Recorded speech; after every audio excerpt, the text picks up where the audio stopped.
Craig Berninger, Ghent Town historian. Welcome to another trip into Ghent history. You folks just watched me walk from the town of Chatham into the town of Ghent.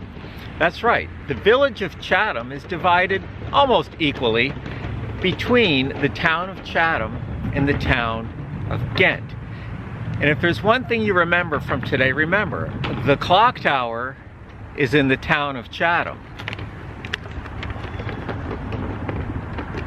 The train station, now Community Bank, is in the town of Ghent.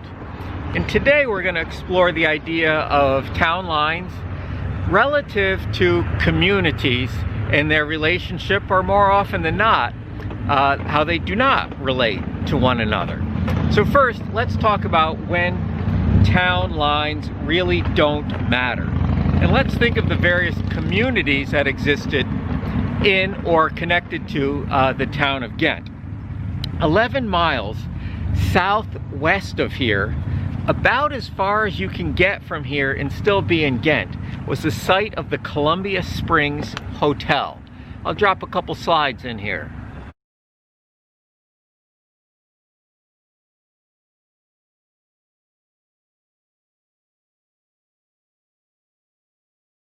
That's right, that Grand Hotel was just inside the border of Ghent, but really inside the hamlet. A hamlet is a settlement of various size, but a settlement that is unincorporated. It has no government, there's no mayor or town supervisor. It is a hamlet. The Columbia Springs Hotel was actually on the outskirts of the hamlet of Stottville. And the guests who stayed at that hotel probably had no idea they were in the town of Ghent, which is very sad to think about. And the connection between the people here in the village of Chatham and the Columbia Springs Hotel, both in the town, there was probably none whatsoever.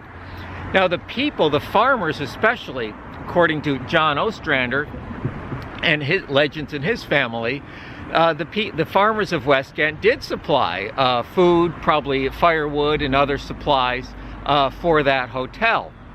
But its connection to this community, I would say almost zero. No one rode the train here to get to there. They would have come to Hudson, Stottville, and gone to the hotel from there. However, it is in the same town line as where I am standing.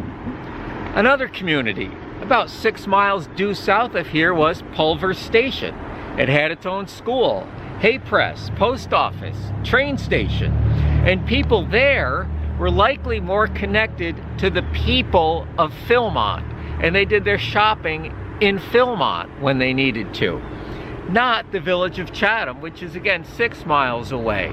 So when you think about where people's lives were structured, the daily movements of the people who came before us, think about, say, where they went to town. Where did they go?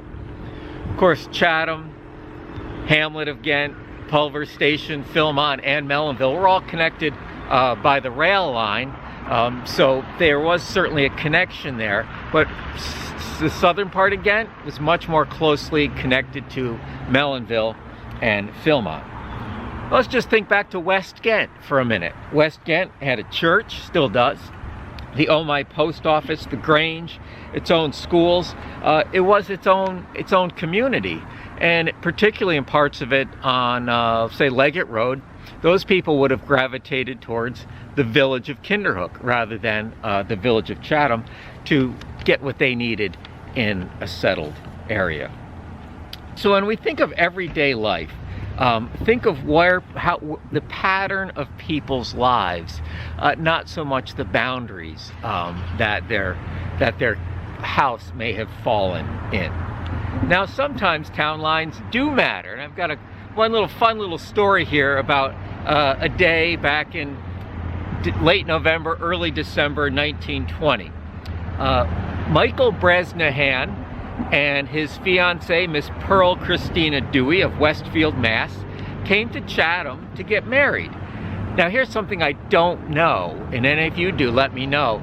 About 100 years ago, it was very common for people to come from Western Massachusetts to Chatham to get married. I can only speculate that maybe a license was cheaper, maybe there wasn't as long a waiting period, but it was pretty common for people to do that. So Pearl and Michael came over to Chatham to wed, and they were unable to find the Chatham town clerk. So they proceeded a few miles south to get their marriage license from Ghent's town clerk, Mrs. Mabel Allen, who was happy to help them out. But the Ghent town justice was busy operating the levers and telegraph switch in the rail tower. I guess that was his day job. So it was back to Chatham, where they found the police justice, Mr. Eberly, and he was more than happy to perform the service. However, his office was on the town of Chatham side. The license was from Ghent, so he couldn't do it there. But he had a solution to the legal problem. They walked across the train tracks to Lower Main Street to Canahan and Marcy Hardware. Justice Eberly thought that the store full of pie tins, cook stoves, egg beaters, and frying pans was the perfect place for the nuptials of a couple that was just about to start setting up their own household. And to show his own approval of the matter, storekeeper Macy served as witness. So after that eventful day, and certainly a clear lesson in Ghent Chatham geography, the Mr. and Mrs. Bresnahan boarded the train back to Westfield, about 50 miles from here. And I bet they dined out on that story for the rest of their lives. And there were two people who I'm sure always knew where the town line was between Ghent and Chatham. Now, another more sort of consequential moment in Ghent Chatham town line history, consequential only for a couple of years, but it came on the day Ghent went dry when Chatham was not. We've talked about this before.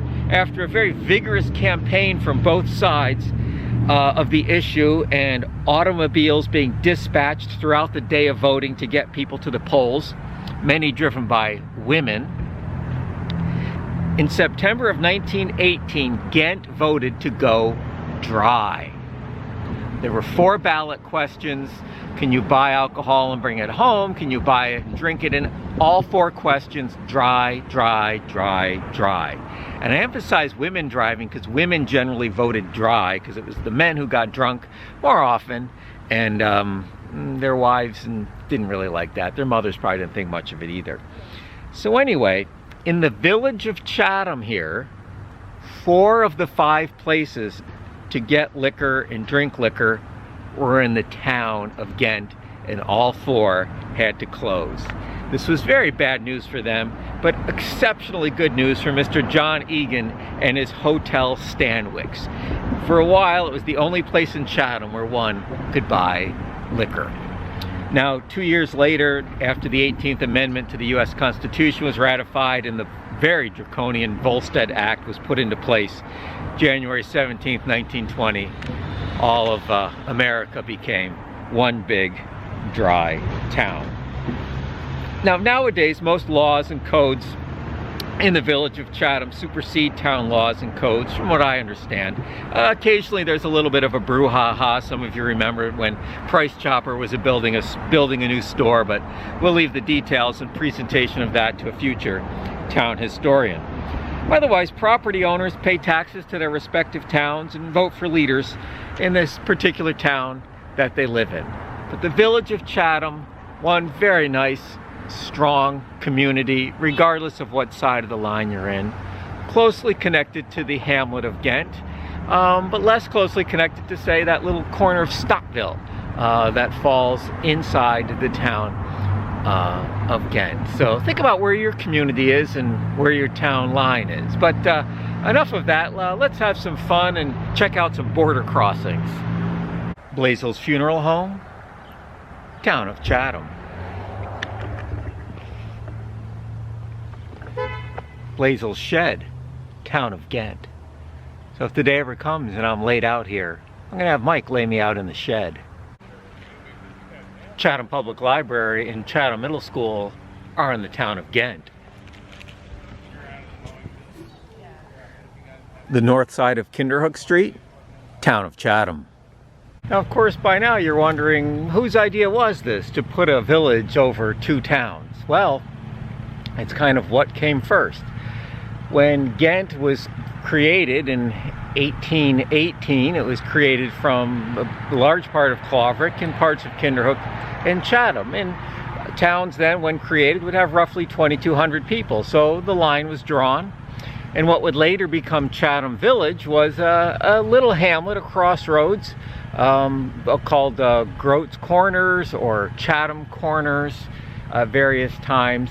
And then when 3 rail lines and later 5 rail lines crossed and converged in Chatham, that's when it really burgeoned into a place that was big enough, sophisticated enough to become an incorporated village in 1869.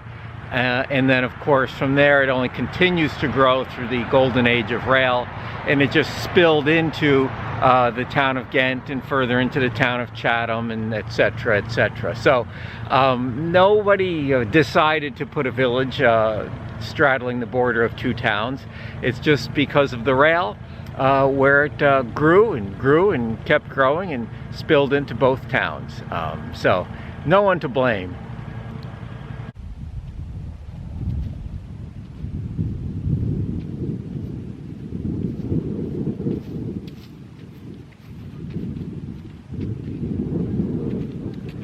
And just as we began our time together today, you've just watched me walk from the town of Chatham into the town of Ghent.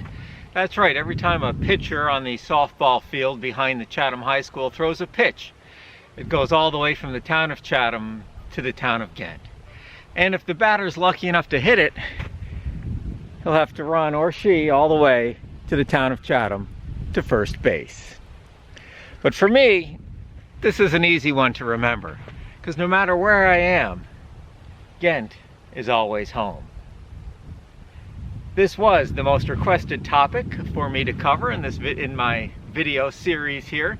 If there's a topic in Ghent history you'd like me to cover, drop me an email, historian@townofghent.org. And thanks for coming along, and I will see you around town.